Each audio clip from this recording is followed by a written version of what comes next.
18 साल की उम्र में हम वयस्क हो जाते हैं, तब हमको जीवन में वोट देने का अधिकार, कॉलेज जाने का अधिकार और पूरी दुनिया घूमने का अधिकार और साथ में हमारे सपनों को, खुद के सपनों को पूरा करने का अधिकार दिया जाता है।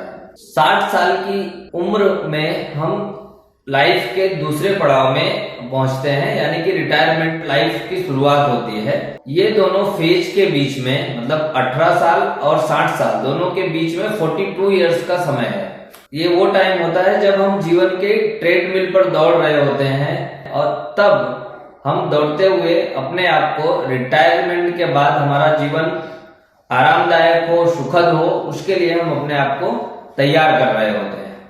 अब इसमें दिलचस्प बात यह है कि 42 जो नंबर है वो मैराथन से भी जुड़ा हुआ है।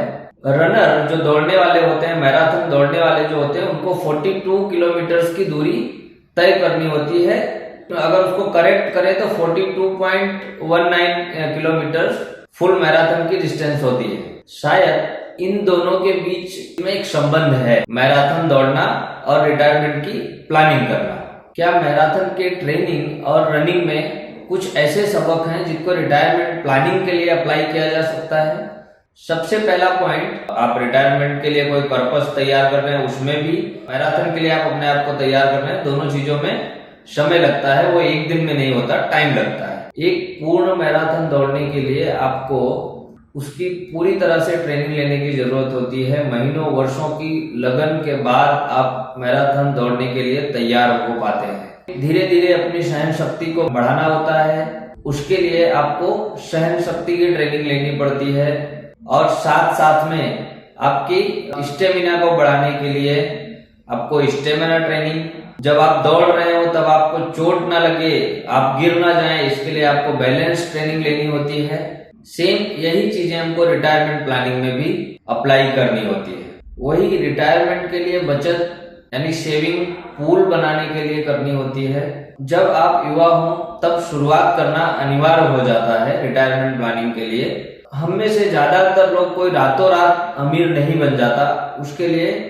लंबा समय लगता है। धीरे धीरे छोटी शुरुआत करके आगे बढ़ना पड़ता है और फंड इकट्ठा करना पड़ता है रिटायरमेंट के लिए।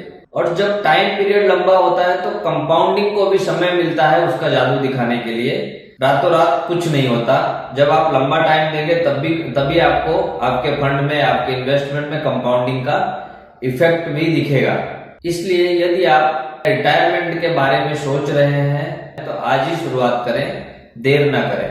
अब सेकेंड पॉइंट की बात करते हैं। रिटायरमेंट प्लान बनाते टाइम हमको एक अलग अलग एसेट क्लास में डाइवर्सिफाइड पोर्टफोलियो तैयार करना होता है, जिससे कि जब भी कभी मार्केट में उतार चढ़ाव हो या और भी इमरजेंसी कुछ भी आए तो उससे हमारे इसके रिटायरमेंट के फंड पे इफेक्ट ना पड़े।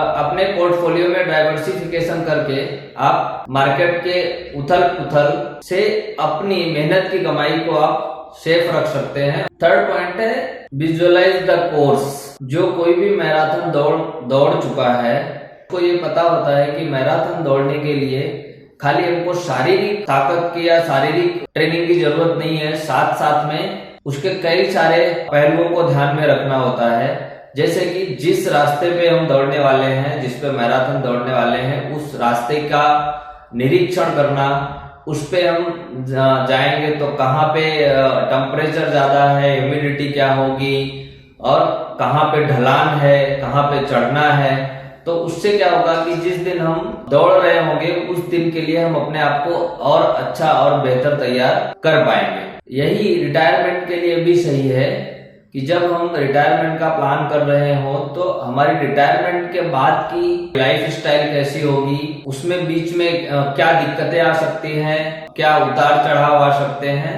जैसे कि मेरे दिन कैसे होंगे उस टाइम पे, मुझे किस प्रकार की एक्टिविटी में ज्यादा मजा आएगा, क्या मुझे पैसा कमाना जारी रखना पड़ेगा, मैं अपने 60 के दशक में काम करने का कैसे सोचूं।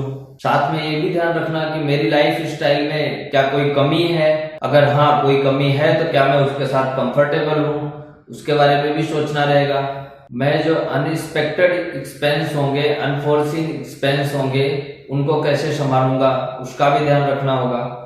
एक आरामदायक और हैप्पी रिटायरमेंट लाइफ के लिए हमको ये सारे पहलुओं पे ध्यान देना होगा, तभी हम एक अच्छा प्रॉपर रिटायरमेंट का कॉर्पस तैयार कर पाएंगे। एक अस्पष्ट दृष्टि के बिना आम जाल में फंसना और काम के बाद के जीवन से निराश होना बहुत ही आसान है। इसलिए हमारे पास एक स्पष्ट दृष्टिकोण होना चाहिए। बड़े सपने देखने के लिए समय निकालिए, आसानी से योजना बनाएं। आपकी रिटायरमेंट लाइफ इसी पे डिपेंड करती है। चौथा पॉइंट है, हर रनर जो है वो अपनी दौड़ दौड़ता है।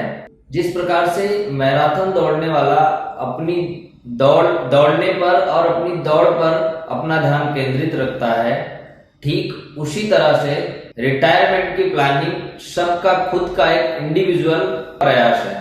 दूसरे दौड़ने वाले के दौड़ पे फोकस करना या उस पे ध्यान केंद्रित करना किसी के भी दौड़ को खतरे में डाल सकता है। इसी तरह जब रिटायरमेंट के बारे में बात करते हैं, रिटायरमेंट की प्लानिंग करते हैं, तो हमको ये ध्यान रखना होता है कि सबका इंडिविजुअल फाइनेंशियल परिस्थिति क्या है और उनका जिसकी जैसी फाइनेंशियल परिस्थिति होगी उसका दृष्टिकोण भी उस प्रकार का अलग ही होगा।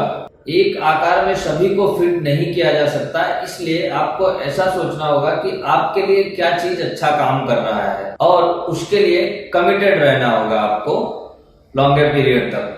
दूसरों से अपनी तुलना करने की कोई जरूरत नहीं है। आराम से आप अपने टारगेट पर ध्यान रखने, बस अपनी दौड़ पर ध्यान रखें, जरूर आप आराम से आपकी फिनिश लाइन पूरा कर पाएंगे। फिफ्थ पॉइंट है, एक रिकवरी की स्ट्रेटेजी होनी चाहिए आपके पास। जब भी आप कोई प्लान कर रहे हैं तो उसमें साथ में अगर कोई गलती हुई, कुछ बीच में कुछ मिस्टेक हुई, तो उसको आप कैसे कवर करेंगे, उसको कैसे रिकवर करेंगे, तो उसका भी आपके पास प्लान होना चाहिए।